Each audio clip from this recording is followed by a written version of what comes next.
रोजाना कई हजार भैंसें काटी जाती है कमेलों के अंदर। उनकी आत्मा कभी किसी की सिराई है? सुना है? नहीं। रोजाना कसाई कई हजार बकरे काटता है, उनकी आत्मा किसी की सिराई है? नहीं। रोजाना कई हजार मुर्गे कटते हैं, उनकी आत्मा किसी की सिराई है?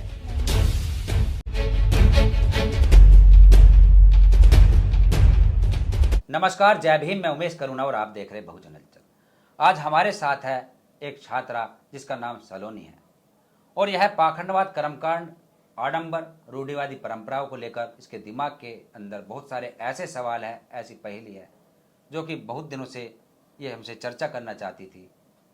और अभी हाल फिलहाल में यह थोड़ा सा मीडिया का काम भी यहाँ पर सीख रही है, एडिटिंग सीख रही है, कुछ हद तक सीख भी लिया है। यह इन्होंने इसका परिचय बताया और इसके बाद इसके कुछ सवाल होंगे, उन सवालों का हम जवाब देने की कोशिश करेंगे। और हमारा यही मकसद रहेगा कि ऐसा ही एक प्रोग्राम हम वीकली लेकर आया करेंगे और ऐसे जो छात्र छात्राएं होंगे उनको यदि किसी प्रकार का कोई भी सवाल जो कि हमने पढ़ाई की हो या हम कुछ जानते हो उसको बताने की कोशिश करेंगे।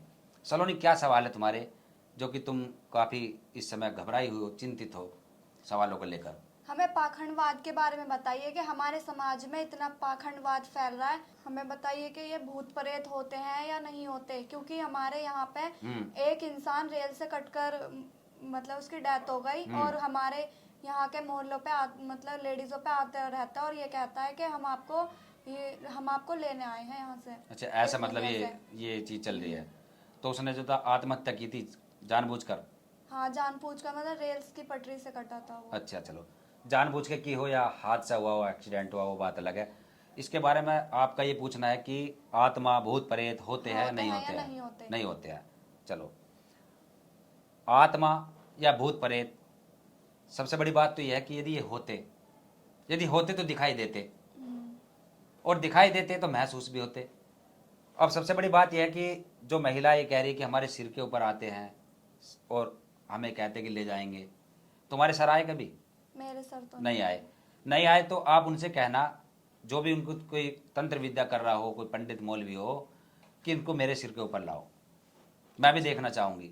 यानी डर, जो डरेगा उसी को ये भय सताएगा। ये सबसे बड़ी बात है। और दूसरी बात, यदि आत्मा होती, आत्मा की हम इसलिए बात कहेंगे कि आत्मा एक समान बताई गई है। अच्छा। एक समान का मतलब कि जानवर की आत्मा, इंसान की आत्मा, पशु पक्षियों की आत्मा सभी एक समान होती है और उस आत्मा को परमात्मा का भी नाम दिया गया है। अच्छा। और यदि आत्मा होती है तो रोजाना कई हजार भैंसें काटी जाती है कमेलों के अंदर, उनकी आत्मा कभी किसी की सिराई है? सुना है? नहीं। रोजाना कसाई कई हजार बकरे काटता है, उनकी आत्मा किसी की सिराई है? नहीं।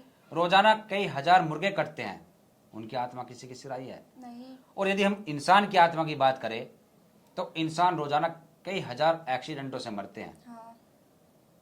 कई हजार लोग एक्सीडेंटों से मरते हैं, क्या उनकी आत्मा किसी की सिर आती है? नहीं आती। आती है। आती है, नहीं आती? आती है। उनके सिर आती है जो उनके परिचित होते हैं, जो उनको जानते हैं, जो उनके रिश्तेदार होते हैं, जो उनसे जुड़े हुए होते हैं। और जो उनको नहीं जानते उनके सिर कभी कोई आत्मा नहीं आती। जो आपने बताया कि आपके मोहल्ले पड़ोस में एक व्यक्ति ने सुसाइड किया या उसके साथ एक्सीडेंट हुआ ट्रेन से, कि उसकी आत्मा मोहल्ले पड़ोस वालों को ही परेशान कर रही है। मोहल्ले पड़ोस वालों को कर रही है, बाहर वालों को भी कर रही है? उनके ही रिलेशन में कर रही है और मोहल्ले पड़ोस में हाँ, कर रही है। देखो, सबसे बड़ी बात जो हमने अभी बताई थी कि उनके जो रिलेटिव है, जो उनसे जुड़े हुए हैं, जो उनके आस पड़ोसी है, उनको ही वह परेशान कर रही है। इनके घर से करीबन 10 किलोमीटर 20 किलोमीटर जो उसको नहीं जानते थे उनको कभी परेशान नहीं करेगी। और इनके यदि गांव की बात करें या इनके शहर की बात करें, वहां से दूर की, तो कभी किसी को वह परेशान नहीं करेगी, क्योंकि जो जानते थे उनके अंदर डर बैठा दिया गया और एक अफवाह फैला दी गई। अफवाह यह फैला दी गई कि फला आदमी की आत्मा घूम रही है और वह किसी के भी सिर आ जाती है और कहती है कि हम तुझे लेकर जाएंगे। और लोगों में दहशत बैठ गई। दहशत बैठने के बाद कुछ लोग शारीरिक कमजोर भी होते हैं, कुछ लोग मानसिक रूप से भी कमजोर होते हैं, और वह यदि उनको कोई तबीयत बिगड़ती है तो सोच लेते हैं कि हमारे अंदर आत्मा आ गई। इसे बोलते हैं केमिकल लोचा, साइंटिस्ट भाषा में। और उसके बाद यदि हम कहें, आगे हम बढ़ते हैं, देश जब हमारा गुलाम रहा, पहले हमारा देश मुगलों का गुलाम रहा, मुगलों ने शासन किया, उस समय हमारे देश के अंदर मार काट मचती थी, रोजाना कितने कत्लेआम होते थे। क्या कभी उनकी आत्मा किसी की सिराई? सुना कभी? नहीं, तो उनकी आत्मा अकबर की, बाबर की, हुमायूं की, इतने शासक हुए और बहुत से मरे युद्धों में भी, तलवारों से उनकी गर्दनें साफ हुई। क्या उनकी आत्मा किसी की सिराई? नहीं आई। नहीं आई। उसके बाद आ जाते हम ब्रिटिश शासन में। ब्रिटिश शासन में देश जब हमारा गुलाम था, हमारे ना जाने कितने सैकड़ों योद्धा, क्रांतिकारी योद्धा शहीद हुए। यदि हम फांसी की बात करें, फांसियों का चलन भी था उस समय। शहीद आजम भगत सिंह को फांसी दी गई, मंगल पांडे को फांसी दी गई,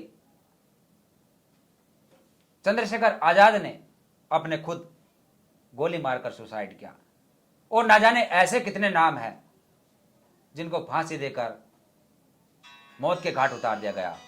और उसके बाद यदि हम बात करें कि जलियांवाला बाग उस समय जो कांड हुआ था, उसके अंदर ना जाने कितने निर्दोष भारतीय हमारे गोलियों से भुने गए थे, नरसंहार किया गया था। क्या उनकी आत्मा किसी की सिराई? नहीं आई। ये तर्क करने की बात है, और हम यही समझाने की कोशिश करेंगे ऐसे बच्चों को, ऐसे स्टूडेंटों को, कि आने वाले समय में यदि आपको कोई बात बताई जा रही है तो उसके ऊपर पहले तर्क करें, और तर्क करने के बाद उसको माने, तब उस पर अमल करें, और तब उसको आगे प्रसार करें, तब उसका प्रचार प्रसार करें। ऐसे ही नहीं कि किसी ने बताई तो उसको आगे उसको प्रसारित कर दे। यानी कि वही कहावत है कि नानी सुनाती थी कहानी, नानी ने सुनाई कहानी और मैंने सुनी, तूने जानी, और मैं भी ज्ञानी तू भी ज्ञानी। यानी कि नानी ने सुनाई और हमने जानी सुनी, और उसके बाद हमने अपने आप को भी ज्ञानी समझ लिया और सामने वाले ने भी ज्ञानी समझ लिया। उस पर तर्क नहीं किया, नानी ने बता दिया बस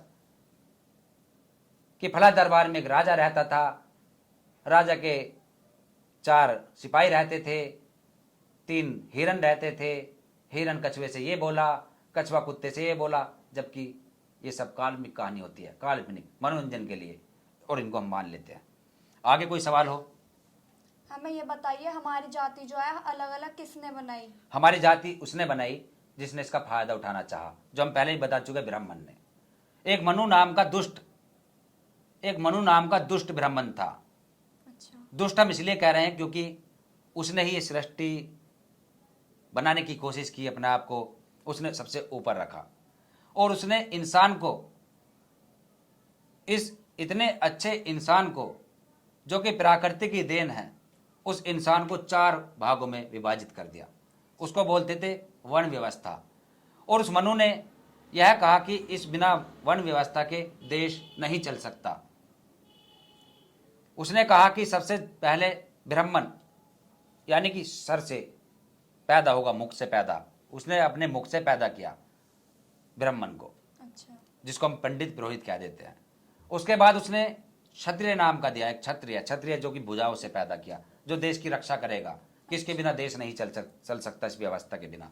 उसके बाद तीसरे नंबर पर उसने बनाया वैश्या, जिसको हम कह देते हैं आज बनिया, जो व्यापार करेगा, उसको पेट से पैदा किया।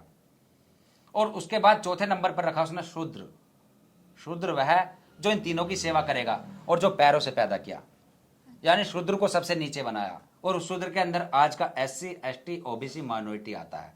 यानी कि तुम यदि SC हो, अनुसूचित जाति में हो, तो भी तुम शूद्र हो उस समय के अनुसार। और यदि तुम OBC हो, OBC में बहुत सारी जाति आती है, जैसे कि कुम्हार, जैसे कि लुहार, जैसे यादव, प्रजापति, और तुम्हारा कुशवाहा, बहुत सारी जातियाँ हैं, कई दर्जनों जातियाँ हैं। वह सब उस समय के हिसाब से शूद्र हुआ। और उसके बाद माइनॉरिटी, कुछ हद तक माइनॉरिटी भी शूद्र था। यानी सबसे नीचे के पायदान पे आज का SC ST OBC और माइनॉरिटी का जो वर्ण था वह उसने रखा, और अपने आप को उसने ऊपर इसलिए रखा जिससे कि इन तीनों पर राज कर सके।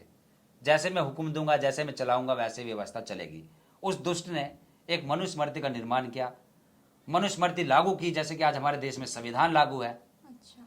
उस समय उसने एक मनुस्मृति लिखी, मनुस्मृति नाम का ग्रंथ लिखा, और उस ग्रंथ को पूरे देश के अंदर लागू कर दिया। और उस ग्रंथ के अंदर बहुत सारे ऐसे दंड प्रावधान थे, उसके अंदर बहुत सारे नियम कानून थे, और उससे ही देश की व्यवस्था चलती थी। और ऐसा बताया जाता है कि हजारों वर्षों तक चला इस देश के अंदर। जब तक मुगल आए तब भी वह व्यवस्था चल रही थी, लेकिन जब यहाँ ब्रिटिश शासन आए, अंग्रेज आए, अंग्रेजों ने उस व्यवस्था को तिल मिला दिया।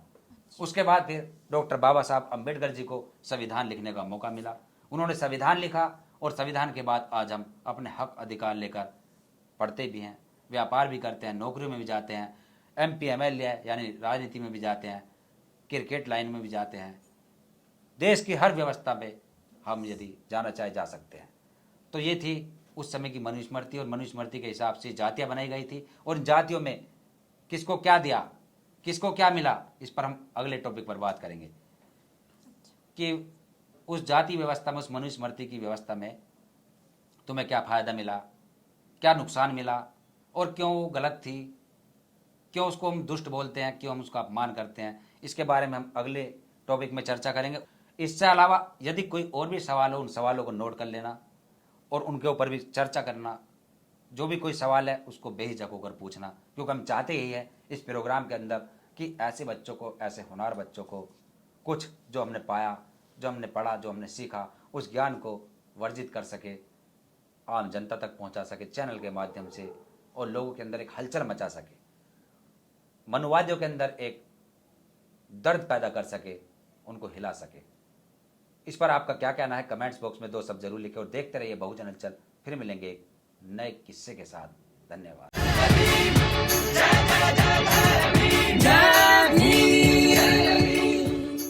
सभी सत्य खबरों को देखने के लिए वीडियो को लाइक करें और चैनल को सब्सक्राइब करें, घंटी को दबाएं और देखते रहिए बहुजन हलचल।